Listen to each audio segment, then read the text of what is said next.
So I want to make a quick announcement on this video that I want to say farewell Screenomatic. This is not a good goodbye, this is more of a bad one. But it seems that I uninstalled Screenomatic from my laptop. I never installed it to my gaming computer. Well, because I'm never going to use Screenomatic again. It turns out that my editing skills and everything like that is far too above to have a simple thing like Screenomatic to use. But, that's not saying a bad thing. It's just saying that I have my ways of making videos. I like the way I make them. I like recording gameplay, putting it in the thing, and then recording from Audacity, and then putting audio below it so it sort of syncs up together and has better quality. But I guess that's just the thing, is that I like better quality, and Screenomatic sadly doesn't do that unless you pay a premium membership. It's locked at 720p 30 FPS, and there's nothing you can really do about it. Yes, I like the fact that you can put in your microphone and customize it however you want to, but still, it has limits to what I want and need when I come to make videos these days. It doesn't give me what I need in today's world to what I need to make videos. How I like to produce videos, like the gameplay you see right now and how I talk, isn't possible with Screenomatic. It would be if I took some gameplay and then try to record over it with the Screenomatic while talking, but then that would make it very laggy. There would be probably less than 30 frames per second because it would struggle trying to record over the video I recorded. And trust me, I did that before with trying to record clips from TV shows, so it doesn't go well. But I will say that it's not like I had any bad times with this. I did upgrade premium one time. I think it was $15 per year, and I used that a lot. My old videos, you could see I used to make Screenomatic videos a lot because I didn't have anything else. Then when I found out about the one I record with, which the software I use, let me check very quick. It's got all this shit in the way. I gotta move it. I know you can't see it. Okay, it's VSDC. That's the stuff I use. And some people might say that it's a shitty software and stuff because you got to do extra work and it doesn't give you anything special. But it's a software I've been using for the last few months now, and it's been doing me well, as you could see. Now, it hasn't done me well when I recorded with consoles because consoles have a limit, especially with my laptop. My laptop, I had to basically record lower than fucking 1080p. I had to record like 720p with the lowest settings because my laptop is just garbage. But now that I built my gaming computer and I have that juicy CPU in there, the Intel quad-core i5 processor, it's really easy to record videos of gameplay without having to suffer any frame rate or lags or anything like that because I use shadow play. And it's really fast to put these clips into my video software and to have them load. You wouldn't believe the struggle I had to deal with when I used my laptop. I had to record with my Elgato Capture, which I'll still be using for consoles anytime soon, but I had to get another monitor because I want to use my gaming computer to record. But when I used my laptop, I basically had to drop it to 720p. When I did that, I put the clips in there. I still put it to 1080p because, I wanted the footage to be clear. Dumbing it down to 720p will just make it even more blurrier. But you get what I'm saying. It took like a whole fucking day, up to 5 hours, to convert a video. One video. That's why I didn't upload a lot. But ever since I moved all my stuff to my gaming computer, it only takes about 30 minutes to just process an entire video and then upload it. Now I know, Screenomatic does do it for lesser time. But like I said before, you suffer consequences. 720p if you're free. And a watermark. But I honestly don't care about the watermark. I said it before, I didn't mind that they put the watermark on there because I'm using their recording software. I honestly don't care.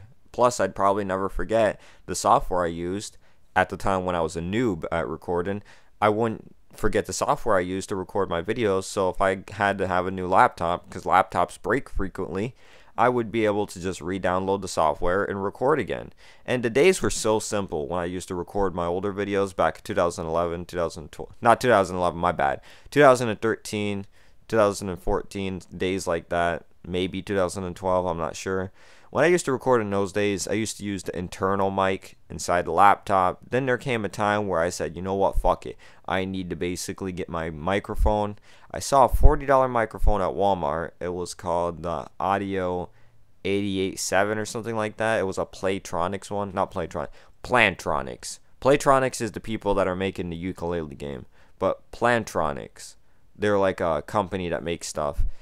That's the one I got, and it was like a headset you could just fold and put in your pocket. It was very convenient, and to be honest, it was less work than the microphone I got now, because you got the same quality, yet you didn't have to optimize the microphone for it being too loud. You didn't have to worry about ambient noise in the background, ambient noise, whatever you want to pronounce it, and that microphone was better.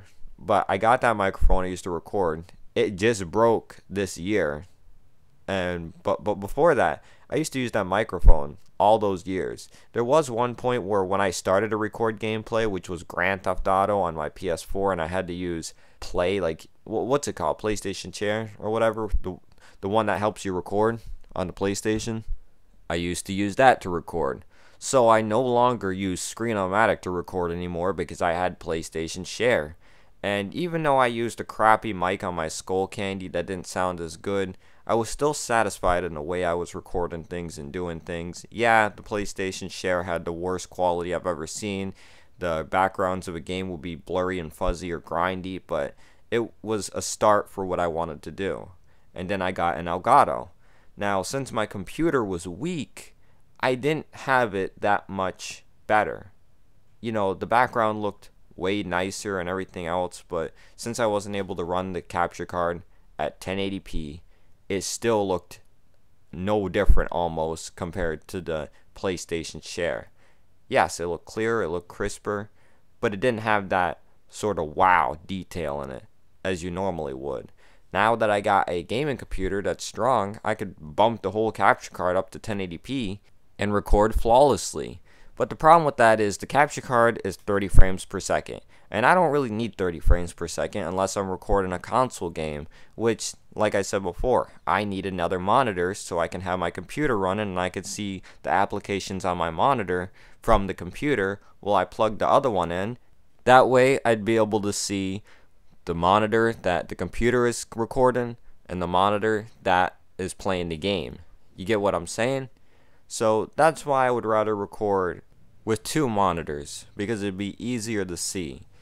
But yeah, a gaming computer is definitely better than whatever crap I'm using now of a laptop. I think the laptop I'm using now is only good for getting on the internet and streaming videos on YouTube, maybe playing a little bit of games that are 2D, but it can't even handle 60 frames per second on YouTube. My laptop constantly lags and pauses and has that infinite circle. It sometimes resumes, but it happens because, well, the CPU is too weak in my laptop, so it can't handle 60 frames per second or 1080p videos. I end up having to change it to 720p 60, and it makes the videos lag, but, you know, reduced a little bit so it's watchable. So everything on the gaming computer has been nice so far. But in the end, it's how I want to record my footage. I like to have gameplay footage in the background. I like it even better when I get to play the game and record it to put in the background while I'm talking over it. I like that this gives me more crisper audio. Not saying that Screen-O-Matic gives you bad audio, but for Audacity, you at least know for a fact you're getting better audio when it comes to recording. So there's a lot of pluses when it comes to recording independently instead of using Screen-O-Matic. Now, am I saying Screen-O-Matic is bad? Not really. Like I said before, I used it a lot. And basically, I just feel like I like to do things more advanced. Screen-O-Matic is one of those softwares that are recording friendly, and anyone could really know how to use it if they know what the icons mean. But for me, like I said, I've grown. Now, if you will excuse me, let's give Screen-O-Matic a round of applause. Screen-O-Matic, thank you for being there for me a lot of years that I've had you. I remember when I used to make rants and I didn't even sound that good, and I remember just having my German Shepherd on the bed while doing it, while I lived in the good days and everything was still fine and dandy, when gaming was still good and it didn't rely on noobs to satisfy them so they could drag in more customers, and games actually had a challenge, when money wasn't a problem, when people were actually nice and not jackasses. Those dandy days, and where the sun shined bright. It just seems like now everything's different, and that's not a bad thing, but I will always remember the good days I used you, and I'll always thank you for having the opportunity to let me record what I probably wouldn't be able to without your software or paying for another one. But in the end, Screenomatic, it was nice knowing you. I enjoyed using you, and I had to move on. But I'm pretty sure that other people will still use you and still carry on. If you guys haven't tried Screenomatic, I recommend using it if you have a microphone. It's pretty decent, and if you want to make videos, you could use them. But if you don't like to make videos, then I guess it's okay, but you could still try to experiment with it. It's free, and you have nothing to lose at all. Because if I may say so, I still enjoyed thinking about the days when I was sitting in bed with my German Shepherd recording with that headset and playing video games afterwards. What a life. What a life. Anyways, I'ma go. Peace out.